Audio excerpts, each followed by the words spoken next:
ஸ்தோத்திரம். இந்த இடத்துக்கு தேவன் வந்து என் அடியான் கொண்டு வந்ததுக்காக ஒரு பரிசுத்த நாமத்துக்கு ஸ்தோத்திரம். எனக்கு 3 ஆம்பளை பசங்க. அதில் வந்து நடு பிள்ளைக்கு 8 வயசு ஒரு மகனை பிறந்தான். அப்புறமா தான் ஒரு குழந்தை உண்டாக்குனது என்னுடைய மருமகளுக்கு. அப்போ வந்து மாதமாக இருக்கும்போது எக்மோர் ஆஸ்பத்திரிக்கு போனாங்க. அங்கே வந்து செக்கப் பண்ணும்போது அவங்க ஒன்றுமே சொல்லலை. ஒரு 3 மாதம் கடந்தது. அப்புறமா வந்து ஒரு 4 மாதம் அப்பப்போ செக்கப்புக்கு போகிறாங்க. 6 மாதம் கடந்து விட்டது. அப்போ வந்து செக்கப் பண்ணிவிட்டு சொல்கிறாங்க, பேபி நல்லா இல்லை, மூக்கு வந்து சப்பையாக இருக்குது, அந்த மூக்கு தண்டு வளரல. அவங்களுக்கு அந்த குழந்த பிறந்தா கூட ஒரு மாதிரி மூணமுற்றமாக தான் இருக்கும், சரி இருக்காது, அந்த பிறந்த கூட வேஸ்ட்டு தான், அது குழந்தையே வேண்டாம், அது ரிமூவ் பண்ணுங்க அப்படின்னு சொன்னாங்க.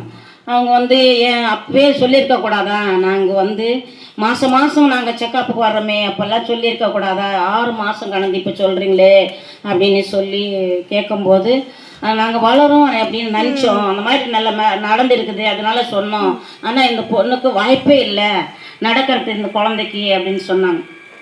அப்போ என்னுடைய மருமகன் எங்கள் பையனை வந்து அழுதுகிட்டே வீட்டுக்கு வந்தாங்க. வந்துட்டு என் இடத்துல சொன்னாங்க. நான் சொன்னேன், நம்ம வந்து ஜீவனுள்ள தேவனை ஆராதிக்கிறோம், அவரால் கூடான காரியம் ஒன்றுமே இல்லை, அவரால் எல்லாமே கூடும்பா, நம்ம ஜெபிக்கலாம், ஜெபிச்சா எல்லா தேவனை மாற்றுவார் அப்படின்னு சொன்னேன். சொல்லிவிட்டு நாங்கள் அன்னியில் இருந்தே நாங்கள் ஜெபிச்சு கொண்டே இருந்தோம். இசப்பா இந்த குழந்தைக்கு ஒரு குறையில்லாதபடிக்கு நல்லபடியாக பிரசவம் ஆகணும் ஆண்டவரே இசப்பான்னு சொல்லி நாங்கள் ஜெபம் பண்ணிகிட்டே இருந்தோம். 8 மாதம் கூட கடந்தது. ஸ்கேன் எடுக்கும்போது அப்படியே தான் இருக்குது, அந்த மூக்கு வளரல, அந்த தண்டு வளரலே, அப்படியே சப்பையாக தான் இருக்குது. அப்புறம் நான் கண்ணீரோடு, ஆண்டவரே நான் சாட்சி சொல்லுவேன்ப்பா, அந்த குழந்தை நல்லபடியாக பிறந்தான்னு சொல்லிட்டு நான் வந்து 9 மாதம் ஆகிப்போச்சு. அந்த நாளில் வந்து சத்திவேடன்னு சொல்லி ஒரு கிராமத்துக்கு நாங்கள் ஊழியத்துக்கு புறப்பட்டு போகிறோம் எல்லாரும்.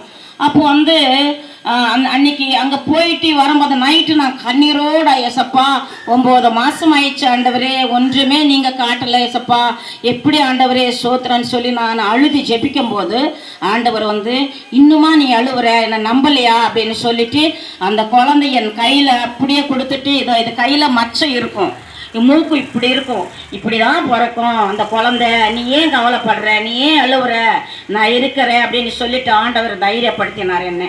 அப்போ வந்து நான் சொன்னேன் என் மகன்கிட்ட, குழந்தை எங்கள் வீட்டுக்காரர்கிட்ட தான் சொன்னேன், குழந்தை இப்படி தான் பிறக்கமன்னு சொல்லியிருக்கிறாரு ஆண்டவர், நம்ம வந்து கவலைப்பட தேவையில்லை, அழுக தேவையில்லை, அவர் சொன்னபடி செய்கிற தேவன் அவர் அப்படின்னு சொன்னேன். அப்புறமா வந்து நான் அந்த சத்தி வேடிக்கை ஊழியத்துக்கு போகும்போது எங்கள் மருமகளுக்கு இடுப்பு வலி வந்தது. அப்போ நான் இல்லை வீட்டில், நான் போகும்போது எனக்கு ஃபோன் பண்ணாங்க, இந்த மாதிரி இடுப்பு வலி வந்தது, கோஸ் ஆஸ்பத்திரியில் அட்மிட் பண்ணியிருக்கிறோம் அப்படின்னு சொல்லி. அந்த குழந்தை வந்து 4 பவுன் இருக்கே, அந்த குழந்தை வந்து ஆப்ரேஷன் பண்ணி தான் எடுக்கணும் அப்படின்னு சொன்னாங்க.